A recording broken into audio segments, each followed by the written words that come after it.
11 কোটি সমমূল্যের মাদক ধ্বংস করল বিজিবি অর্থাৎ Bangladesh border guard. Bangladesh border guard BGB তাদের যে আউটস্ট্যান্ডিং একটা পারফরমেন্স দেখাচ্ছে, এটার জন্য কিন্তু তারা খুবই প্রশংসিত বাসছে, কারণ তারা হচ্ছে প্রায় 11 কোটির মাদক ধরছে এবং সেগুলোকে ধ্বংস করে দিছে। তো বিজিবির কিন্তু একটা গুরুত্বপূর্ণ রোল প্লে করে, সেটা হচ্ছে চোরাচালানি এবং হচ্ছে বর্ডার এলাকায় যে দুর্নীতিগুলো হয়, যে অকারেন্সগুলো ঘটে, সেগুলো কিন্তু বিজিবি প্রতিহত করে এবং বিশেষ করে মাদকের দিক দিয়ে কিন্তু বিজিবি খুবই অ্যাক্টিভ আছে এবং অ্যাক্টিভলি কিন্তু কাজ করে।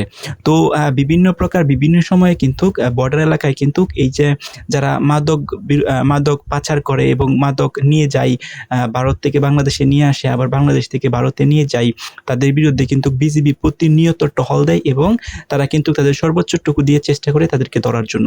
তো বিভিন্ন অভিযান কিন্তু বিজিবি পরিচালনা করে। তার মাঝে রিসেন্টলি এই 2 দিন আগে একটা অভিযান পরিচালনা করছে, সেখানে প্রায় 11 কোটি টাকার যে বিভিন্ন প্রকার যে গাঁজা বলেন, পেন্সিল বলেন, এরপরে যত মাদক আছে সব মাদক একসাথে তারা জব্দ করার পর সেগুলোকে ধ্বংস করে দেয়। তো এই যে প্রায় 11 কোটি, এটা কিন্তু একটা মেসিভ অফ নাম্বার টাকা। সো এই টাকাগুলো কিন্তু চোরাচালানবাড়ি হয়ে এগুলা কিন্তু বিভিন্ন প্রকার অকারেন্স হইতো।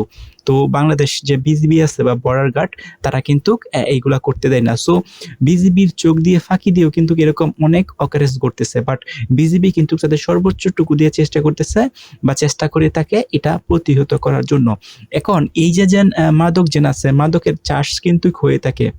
তো এই মাদক বিরোধী অভিযান শুধুমাত্র বিজিবি না, সেনাবাহিনী বলেন, অর্থাৎ বাংলাদেশের যে আইন শৃঙ্খলা বাহিনী আছে সবাই কিন্তু খুবই তৎপরতা, ইভেন গ্রাম অঞ্চলে বলেন বা বিভিন্ন অঞ্চলে দেখবেন মাদক বিরোধী কিন্তু বিভিন্ন প্রকার অভিযান কিন্তু চলে। সো বিশেষ করে এই যে মাদকের যে হচ্ছে অকারেন্সগুলা, সেগুলা কিন্তু বর্ডার এলাকায় মানে সবচেয়ে বেশি, কারণ পাহাড়ি এলাকায়, বর্ডার এলাকায় সেই দিকে কিন্তু মাদক চাষ করা হয় এবং মাদকগুলা যেন পাচার করা হয়, সেগুলা কিন্তু বেসিক্যালি বর্ডার এলাকায় দিয়েই পাস করা হয়। সো ম্যাক্সিমাম অফ মাদক যাদেরকে ধরে, তারা দেখবেন বিজিবির হাতেই কিন্তু বেশি ধরা পড়ে, কারণ বিজিবি কিন্তু বাংলাদেশ বর্ডার গার্ডের থাকে এবং তাদের হাতেই কিন্তু তারা কিন্তু ধরা পড়ে। সো তারা কিন্তু খুবই কেয়ারফুলি চেষ্টা করে এই মাদকগুলোকে পাচার করার জন্য, এক স্থান থেকে অন্য স্থানে নেওয়ার জন্য। বাট বিজিবি যে কঠোর যে টহল দেয় এবং তাদের যে আউটস্ট্যান্ডিং পারফরমেন্স এবং বুদ্ধিমত্তা কাজে লাগে কিন্তু তাদেরকে কিন্তু ধরেই ফেলে।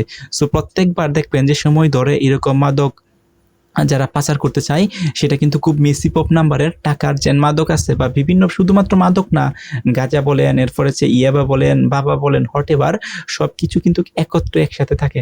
তো বিজিবি এগুলো কি করে, এগুলাকে জব্দ করার পর সেগুলো কিন্তু একটা উন্মুক্ত পরিবেশে নিয়ে কিন্তু সেগুলোকে একদম ধ্বংস করে দেয়, পুড়িয়ে দেয়, বা যেভাবে ধ্বংস করার প্রক্রিয়া আছে সেগুলা অবলম্বন করে কিন্তু সেগুলোকে ধ্বংস করে দেয়।